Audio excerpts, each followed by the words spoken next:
Estimados amigos, ¿cómo están? Nueva mesa redonda para Solo Rock Uruguay en una de estas mesas que es fuera de la escenografía que tenemos habitualmente en Flaco Records, que no es solo la escenografía que es la más adecuada para todos los temas que se tratan, sino es también la forma en que el Flaco, que José Luis nos recibe y nos brinda siempre todo, nos brinda el espacio, el apoyo, la buena onda, el cariño, así que todo eso ahora lo vamos a tener que poner nosotros porque el Flaco no está, estamos en otro lugar, preprovisorio, que está cerrada hoy, un evento, una Vinilo Fest en el Mercado Ferrando, así que bueno, es una alternativa y nos estamos manejando así. Son 3 videos, después ya volvemos con el Flaco. Así que bueno, hoy vamos a tratar un tema que tenemos acá a un par de invitados, un par de columnistas y a un invitado, así que bienvenidos todos. Nelson Barceló, por un lado, bienvenido. Muchas gracias, contento de estar por aquí. Bueno, muchas gracias por venir. Hugo, de La Sangre de Verónica, muchas gracias. Que fue quien propuso el tema además. Y Marcelo Sena. Muchas gracias. Por favor, un gusto como siempre tenerlo por acá. Así que bueno, más allá del tema que nos convoca, Nelson acaba de sacar un libro, y bueno, y también ahí la revisión de cassette, titulado Las criaturas del pantano, así que vamos a aprovechar que Nelson está acá para que nos cuente algún detalle de ese lanzamiento del libro. Sí, mirá, fue por curiosidad, como muchas veces empezás a escribir algo, como Hugo también debe haber arrancado por curiosidad meterse en esto porque pasó. Y esto porque sucedió llevó de repente a empezar a preguntarle a personas que estaban vinculadas con el cassette de Las criaturas del pantano, que es un compilado de los años 90, de una escena emergente entre el 91 y el 94, tuvo, digamos, un momento de mayor movimiento y que estaban fundamentalmente tocando en Junta Cadáveres esos grupos, más allá que había otros espacios, pero digamos que el nodo central era ese. Y bueno, era en orden del cassette, Chicos Eléctricos, después Buenos Muchachos, después Trotsky, después La Hermana Menor, después Neandertal y después Cadáveres Ilustres. Eran esos los grupos. Y me fui enterando de cuáles eran los motivos que habían llevado a elegir a esas bandas y me pareció todavía más interesante, y también en la manera en la cual se había pensado ese compilado, tanto desde lo comercial, que implicaba, bueno, sacamos 500 cassettes, entran 500 personas en amarillo que se venden los 500 y es como que con la entrada tenés el cassette y resolvemos el tema de la barra con el boliche. Toda esa parte de infraestructura me pareció interesante. Y también que le buscaran una vuelta al hecho de elegir ese nombre a partir de una revista que Gerardo Michelin ubicó en su momento, que tenía la tapa que aparece en el cassette y que también le daba, a partir de un texto de un insert que está escrito por Fernán Cisnero, le daba también como otro vuelo a esa reunión de bandas de una película que nunca existió en realidad, pero decía que era la película de La criatura del pantano y esas canciones su banda sonora. Entonces me interesó eso y tuvo también siguió sorprendiendo por un momento este año. Gerardo Michelin y Ángela Tienza de Perro Andaluz me comentaron la idea de reeditar el cassette, que estaba descatalogado de hace 30 años, y bueno, y estuve participando en esa reedición. Ahí está, perfecto. Un libro súper recomendable y además que bueno, tener un libro con una banda sonora que no pasa siempre, así que muy recomendable. Y además de gente que, si bien hablaste de emergente, Nelson, muchos de los hacedores de las cabezas ya venían de una década atrás, creando con una experiencia impresionante, ¿no? Claro, es como que se corrieron del lugar, porque por ejemplo Pedro Dalton estaba en ese momento, hizo la tapa en los 80 de Tango que me hiciste mal, escribía en la revista Gas, después Andy Adler pasó por Los Estómagos y pasó por Cadáveres Ilustres, por Neo 23, por Tadez y por, no sé, alguna banda que me esté faltando que haya intervenido Andy en esos años. Era medio oculto Adler en ese momento. Sí, Mamá era punk. Mamá era punk, digamos que ahí aparecen varias de estas personas que estamos nombrando. Entonces, digamos que se fueron corriendo de lugar. Guillermo Pelufo hacía las luces de Estómagos. Claro. Entonces, digamos que tuvo como ese corrimiento y empezaron a ocupar otros roles en la movida de los 90. Bueno, muy bien, hecha la introducción, vamos directamente al tema, que es si la era digital exterminó de alguna manera el periodismo musical, ¿no?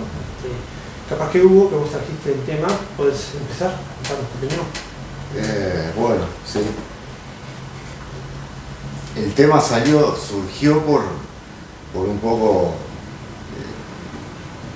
ser lector en los 80 de revistas, ¿viste? Británicas, ¿viste?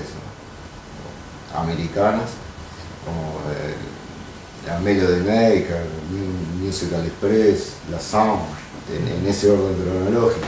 Bueno, la Rolling Stone, que se conseguían en lugares, ¿viste? Puntuales, ¿viste? Tenías que esperarlas. Tenías que esperarlas, ¿viste? Con una ansiedad bárbara.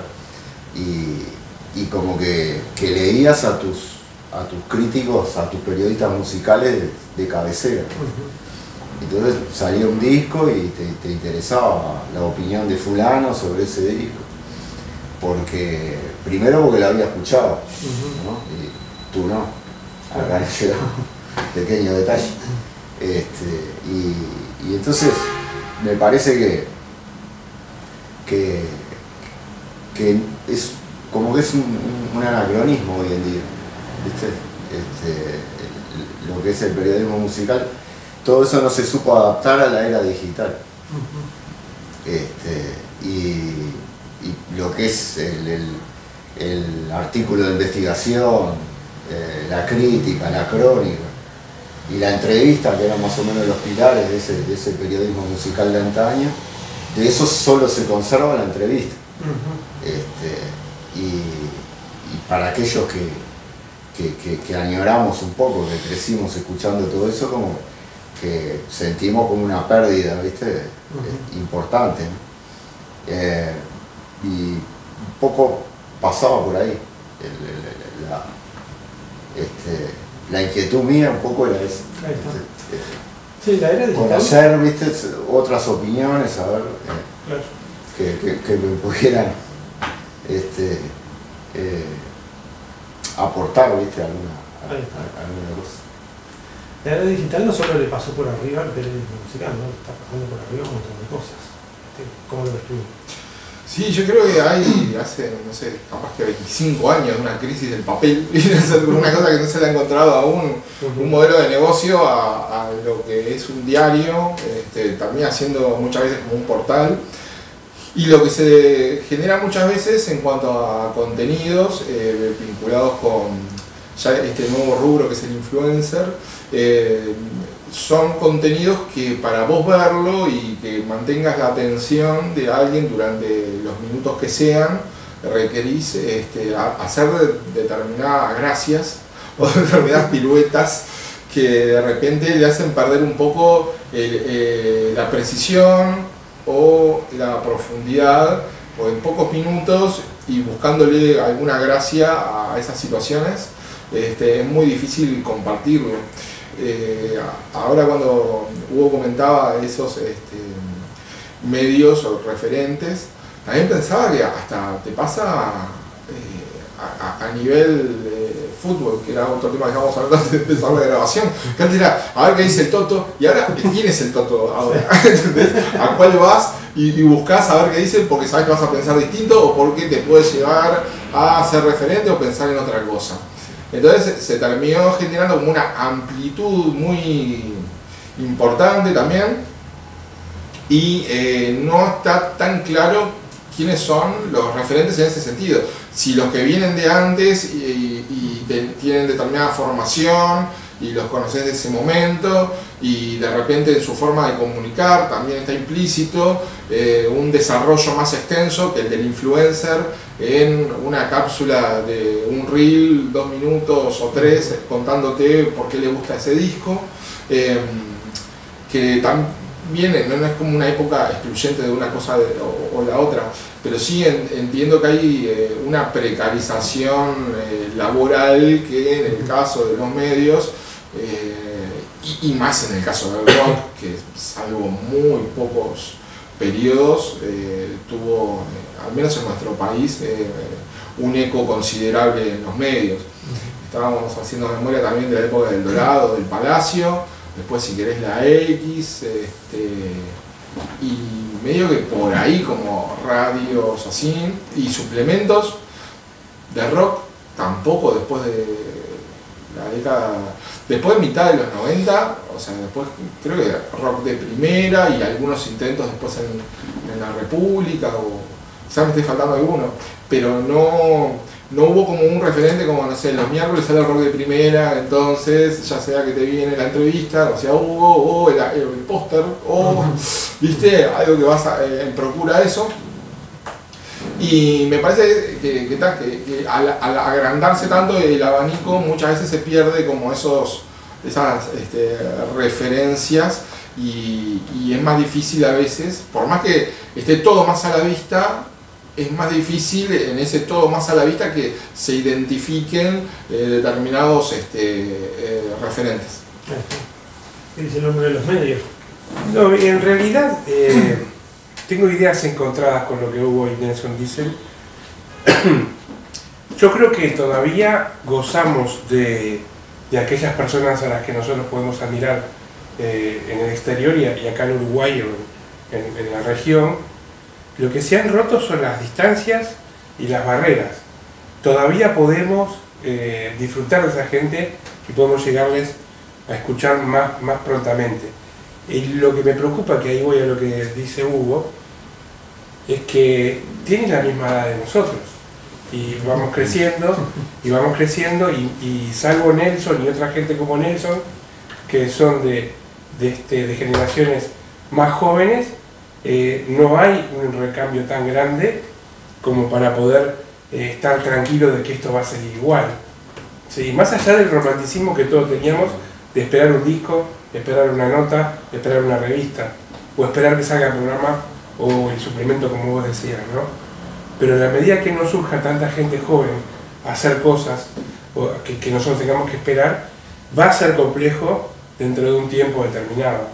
Todavía en la época nuestra no estamos tan cerca de ser los viejos chotos, pero claro, más o menos, pero en realidad todavía podemos acceder y ahora más fácilmente a todo ese material que había que esperar antes. Yo lo estoy disfrutando hoy, pero sé que si no hay nadie atrás mío, esta costumbre, buena costumbre, se termina. Y eso me preocupa un poco. Lo de los influencers, bueno, también, caminos encontrados. Primero yo los degradaría de primera, pero después tengo que darme cuenta que no puedo actuar como un viejo choto. Tengo que entender que las cosas que vienen son de otro idioma totalmente diferente, otra forma de hablar. Yo tengo hijos y me doy cuenta que están llegando y hay cosas buenas dentro de ellos también. O sea que yo tendría que tener la posibilidad de tener la capacidad de discernir qué influencers serían buenos para yo seguir y tomarlos como una especie de recambio con otra moda, con otra plataforma, con otra forma de decir, con otro idioma, vamos a decir. Porque ahí yo también puedo recoger a gente como vos, más joven, que habla igual que yo, pero de repente puedo recoger influencers que hagan lo mismo que vos, que hablen dentro de idioma y entenderlos. Que ese es mi desafío, poder entenderlos, porque yo hoy lo que haría es igual que como con todos los reggaetoneros. Tiraría todo de arriba de la mesa, pero tengo que ser un tipo inteligente y darme cuenta que tengo que saber reconocerlo. Y todavía hoy no tengo la capacidad de eso, porque no tengo ese conocimiento. Pero creo que es el contexto, más allá de los influencers que tenés de todo tipo, pero creo que es el contexto de tener que comunicar algo rápido y que llame la atención y con un video, que no es los tiempos de una radio que podés generar un clima. Exacto. O los tiempos o el compromiso que vos tenés cuando te pones a leer un artículo de prensa. Es parte del idioma, ese que te digo que me cuesta comprender. Seguro. Cuando nosotros éramos jóvenes era pasar de pantalla en las maquinitas. ¿Tá? No tengo vergüenza de decirlo, pasábamos de pantalla y llevaba un tiempo pasar una pantalla. Y llevaba cada vez más tiempo. Y muchas fichas. Y muchas fichas y mucho dinero. Después que aparecieron los juegos de la familia, de casa, también querías pasar pantallas y esa era tu ansiedad. Pero hay que darse cuenta que esa ansiedad que te genera es más ansiogénica. Genera más ansiedad sobre la ansiedad. Entonces cada vez querés pasar más. Y después alguien se fue inventando este tipo de idiomas, de forma de hablar, donde cada vez es más rápido. Entonces hay cada vez más generación de ansiedad de pasar. Yo no puedo creer, pero yo a veces no puedo soportar un video más de 15 segundos. Y eso está mal. No puedo escuchar un audio de 3 minutos si no lo pongo en 1,5. Eso está mal. Está mal porque yo debería tener la cadencia y la paz mental que tenía en los 80. Y no la tengo. Fuimos todos arrastrados a ese esquema. Y lo más triste de esto es que es importantísimo darse cuenta que en la calle estamos todos con el celular y pasando rápido, cada vez más rápido. Y esa ansiedad que te da generar lo que viene, porque ya no soportás esto, querés seguir con lo que viene, y seguís, es, como yo decía hoy, ansiógeno, pero además te lleva a un momento tan alto del parasimpático alto que te genera depresión, o estado depresivo, mejor dicho. Entonces nos estamos enfrentando a un tema de salud mental a esta altura. Y me preocupa mucho no que se me mueran o nos muramos todos lo que vivíamos nosotros, ¿no? De acceder a ese material. Aparte que hablaste de salud y pequeño otra cosa, que es hay como que se está perdiendo la capacidad visual. También. Auditiva. Sí. Sensorial. O sea, hay como estamos rumbo a una atrofia de... Exacto. ¿no? Que eso lo vamos a transmitir de generación en generación. Que algunos le llaman evolución, además. Pero yo entiendo eso, y eso que vos marcás me parece estupendo porque sigue con lo que yo te decía, salud mental por un lado, pero salud física también. Claro. Es más grande que perder los referentes de opinión del mundo. Sí. Es más grande. Claro. Y lo intelectual también, ¿no? Bueno, sí, eso como que estaba en la primera página. Sí. Es un poco también el signo de los tiempos, ¿no? Que no queda solo marcado entre lo que estamos hablando, es general, me parece, en la sociedad, ¿no? Pero tampoco podemos quedarnos en aquello de que todo lo viejo de lo anterior es mejor que lo que está ahora. Algo de esto de ahora tiene que ser rescatable, porque además es el presente y es parte del futuro, ¿no? Por eso yo me puse ese esfuerzo de no tirar todo de la mesa, para tratar de comprender. ¿Cómo ven esa perspectiva? Porque ahora esta situación ya está dada, ya está planteada. ¿Qué viene ahora? Y a veces también es el péndulo, ¿no? De la historia. Ahora está todo sobresaturado y después capaz que en algún momento se vuelve a determinadas pausas. Hay también algunas experiencias y he participado en alguna de escucha de discos como de punta a punta dándole vuelta y con cierta repercusión y así ya adelante y posiblemente este año también algunas más. Hace poco estuvo Tango que lo hiciste mal, ¿fue? Sí. Ahí va, es una... Yo estuve por ahí, todo el grupo del liceo mío, estábamos para ir, todos los chicos y chiquilinas íbamos a ir al final de la convención. Entonces capaz que digo, en algún momento como esto del vinilo o en algún punto lo del cassette, yo que sé, Tame Impala, ayer vi que sacó un cassette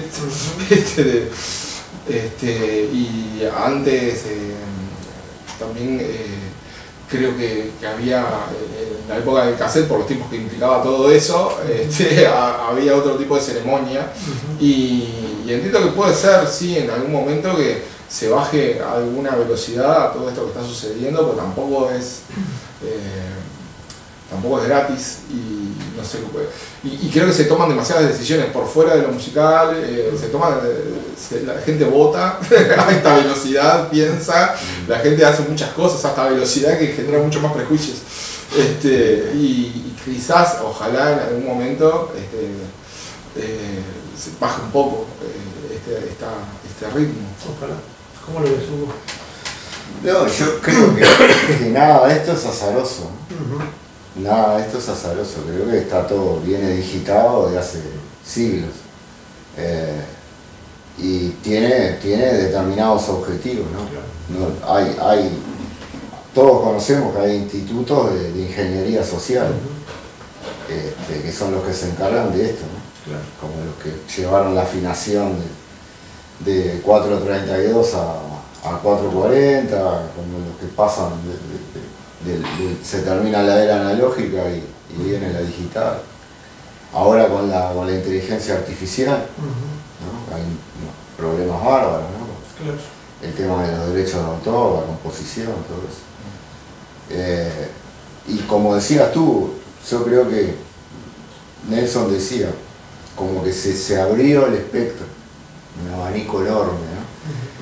Que creo que la era digital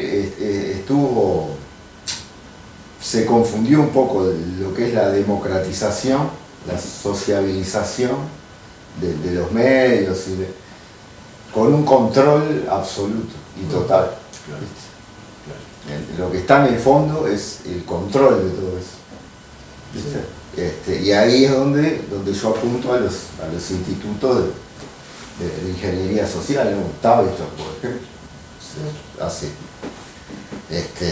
décadas, siglos que está funcionando. Claro. Ahora, la batalla contra lo digital, si es que es una batalla, los libros vienen dándola mucho mejor que los discos. Sí, es cierto. También los discos son muy caros, a veces. Entonces, digamos que, yo qué sé, un libro de 250 páginas te puede andar en 890 recién salido y un vinilo 1890. Entonces, de repente, capaz que no lees ese libro, capaz que no escuchás ese vinilo, pero te sale mucho más caro el vinilo.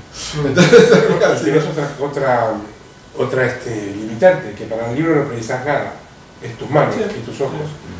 Para escuchar el disco necesitas tener una bandeja, capaz que ya no lo tenés. Pero también ahí, viste, lo del fetiche, o sea, en cuanto a los cassettes de La Criatura del Pantano, hay una cantidad de gente que no tiene para escucharlos. Sí, los y los compra porque es como un objeto, como objeto en sí, histórico.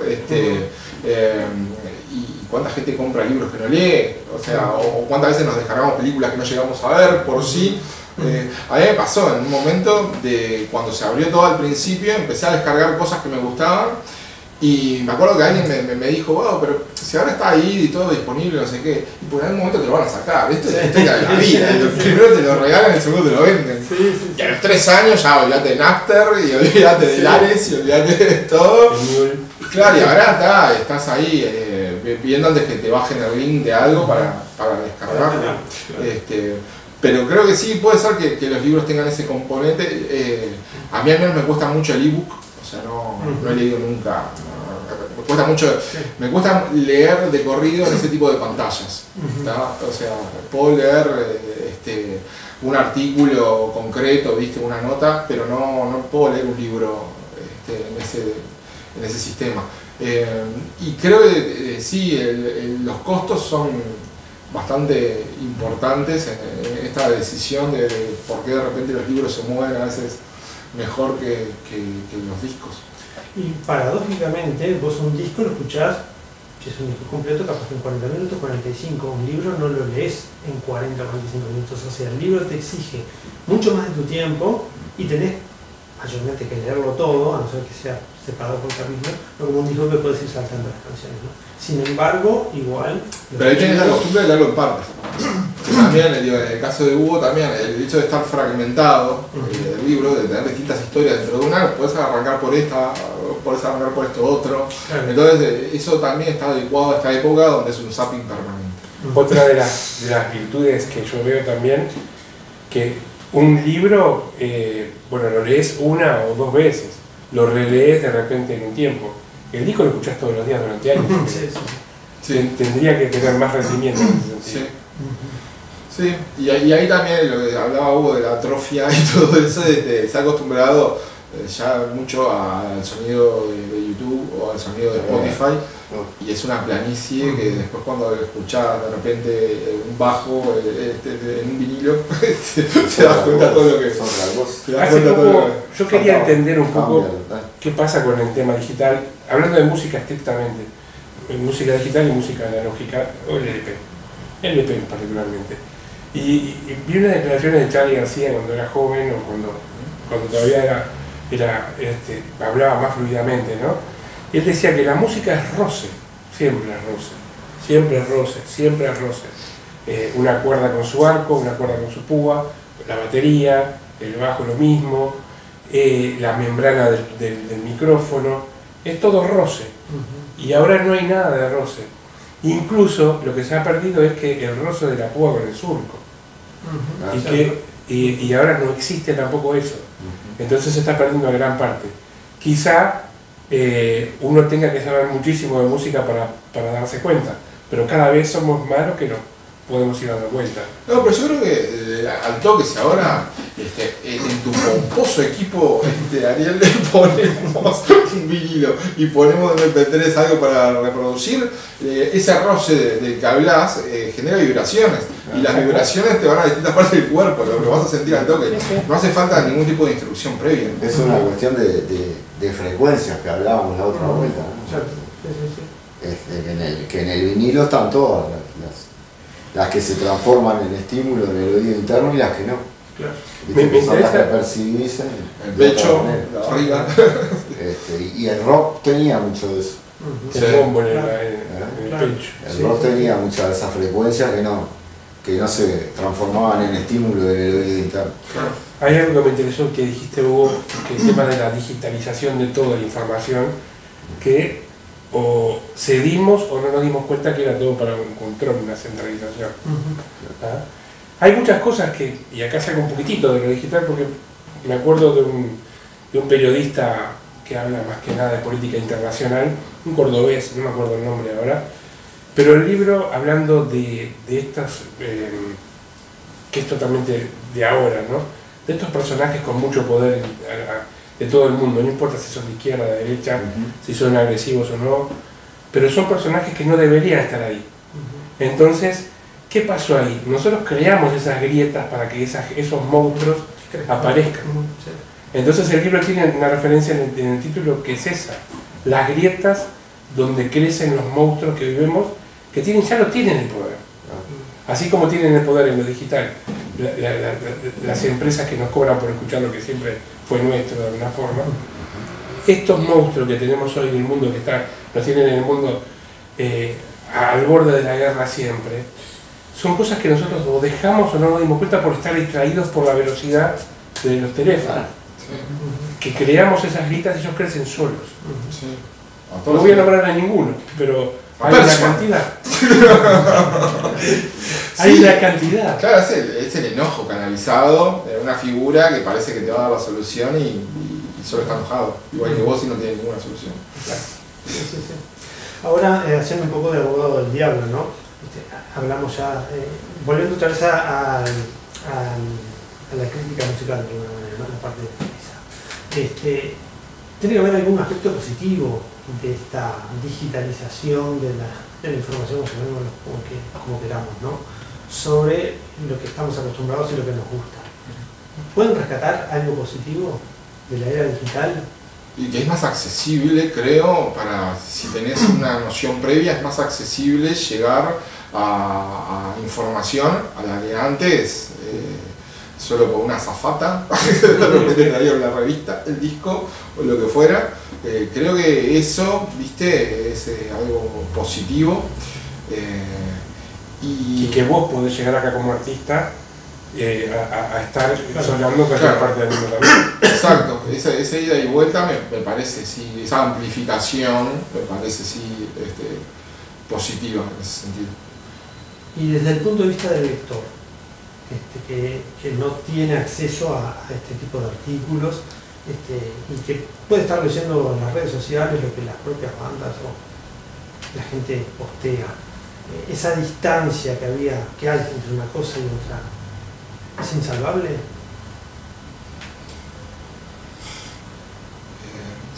Justo me quedé pensando en algo en el medio que estabas formulando y que es, ahora sí, las personas siguen a la banda, más que seguir a algún referente, viste, en redes y eso, pero a la vez, PJ Harvey, por ejemplo, cuando sacó el último disco, arregló con BBC, con una de las cadenas de BBC, creo que la 4, para que saliera ahí en exclusiva ese material.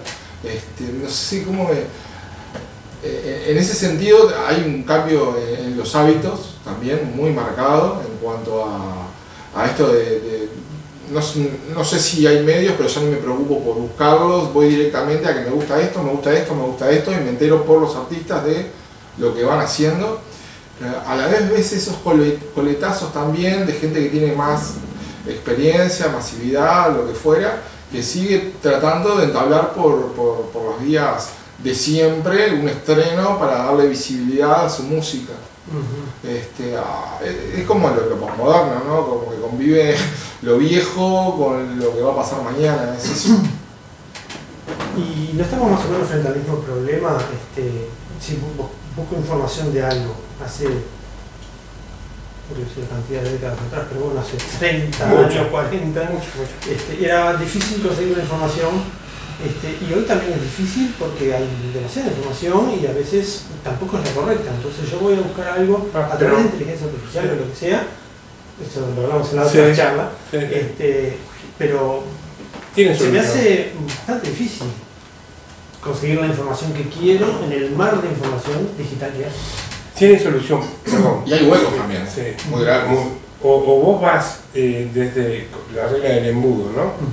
Abrís bien una pregunta para que la respuesta sea muy concreta, o sea, generás prompts buenos en cualquier IA, esa es la base. Si vos no generás prompts buenos, no vas a llegar.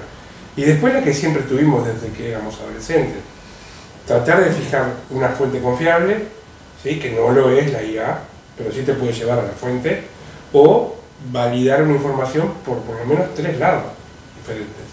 Esa es la forma que habitualmente se usa, que es muy respetable y te da mucha seguridad, aunque cualquier IA alucine. Pero la generación de prompts es lo más importante. Vos mencionaste los huecos. Ah, sí, porque realmente, mira, solo rock o las graffiti están. Ahora, el rock de primera, por ejemplo, no tenés la colección de rock de primera disponible, o yo qué sé, hay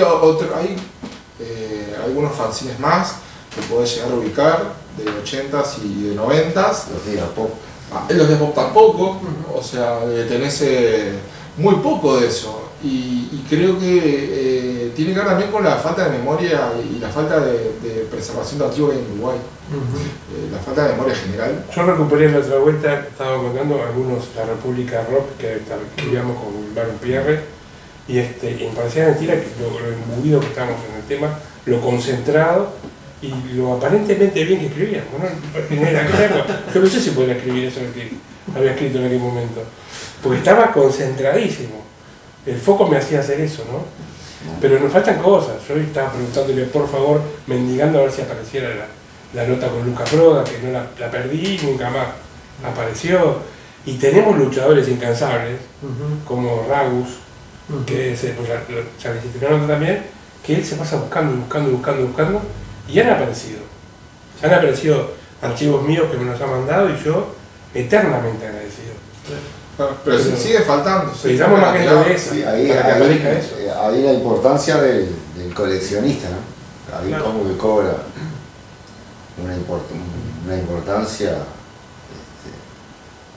sobre todo cuando vienen japoneses con una maquinita, ¿viste? Y se llevan cuánto, y vuelan con todos los vinilos de época, ¿viste?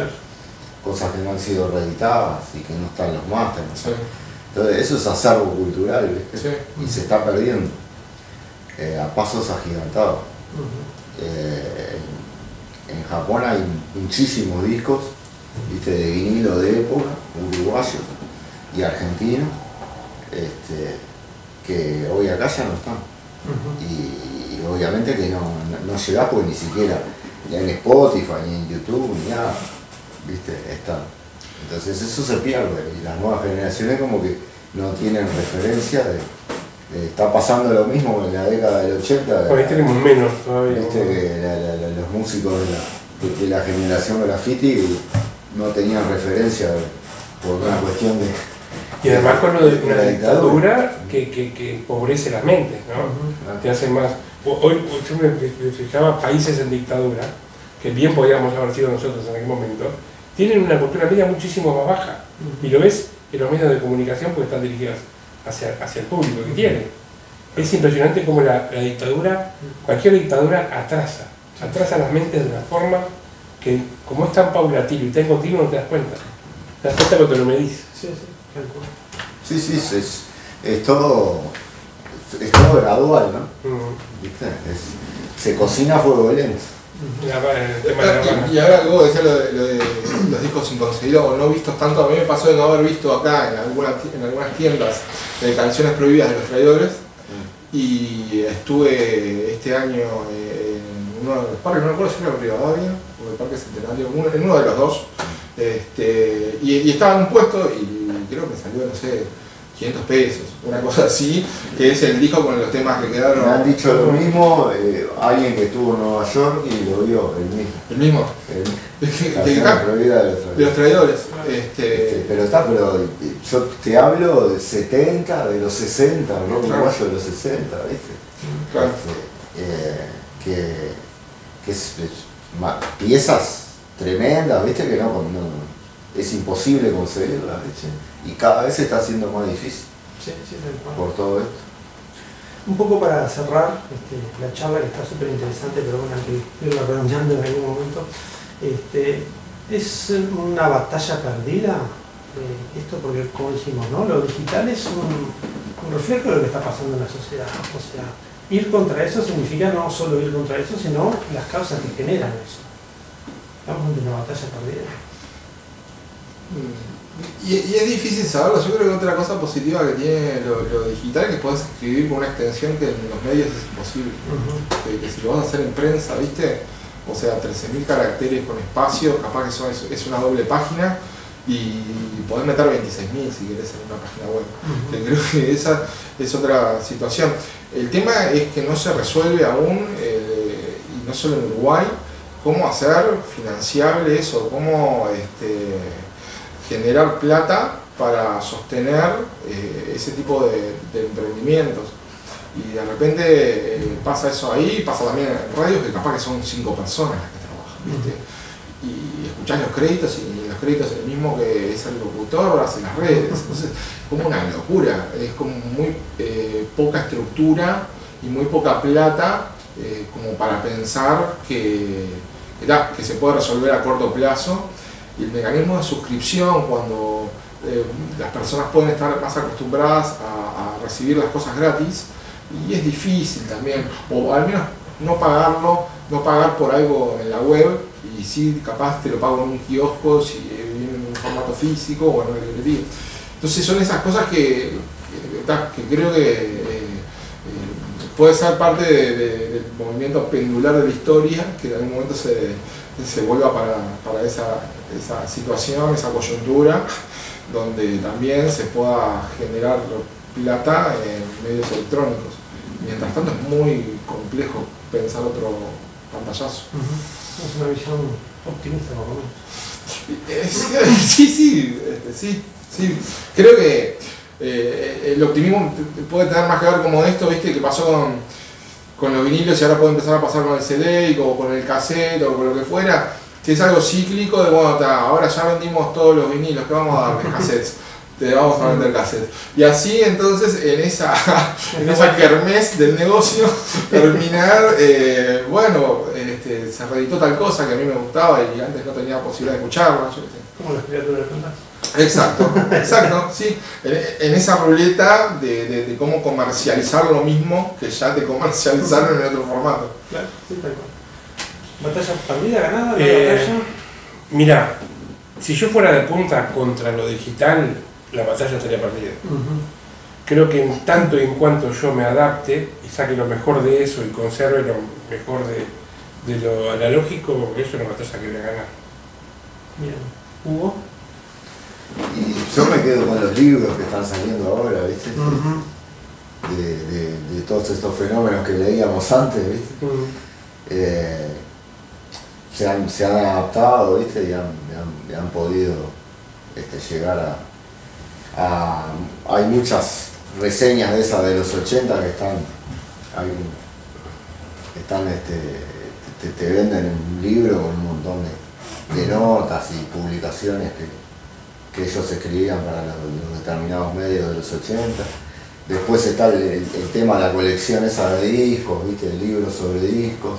Sí. Y por qué escuchamos hay Sí. una editorial argentina, Wilmer Musical, que es Sí. muy buena, que hace referencia un poco a eso, ¿no? Y el de libros sobre discos, hay una editorial chica de Argentina también que los está haciendo en español.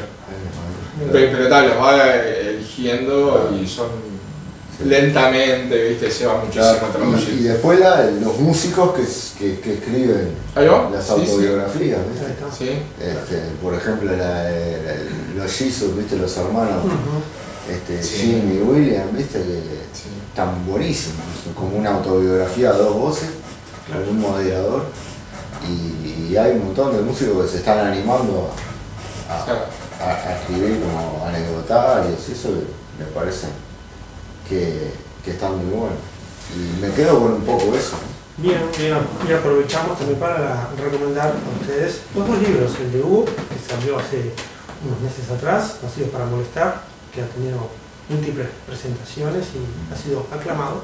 Y bueno, y el más reciente acá, del amigo de Nelson, La Criatura del Pantano también, que viene pegando muy bien. muchas gracias. Así que bueno, dos entre muchas lecturas, pero nuestros recomendados van por ahí. Así que bueno, muchas gracias, gente, súper interesante la charla, Ustedes. tremenda, me Gracias encantó. a ustedes. Así que bueno, muchas gracias y redondeamos por acá. Gracias a ustedes también por seguir ahí y vamos a volver con más videos, ya saben.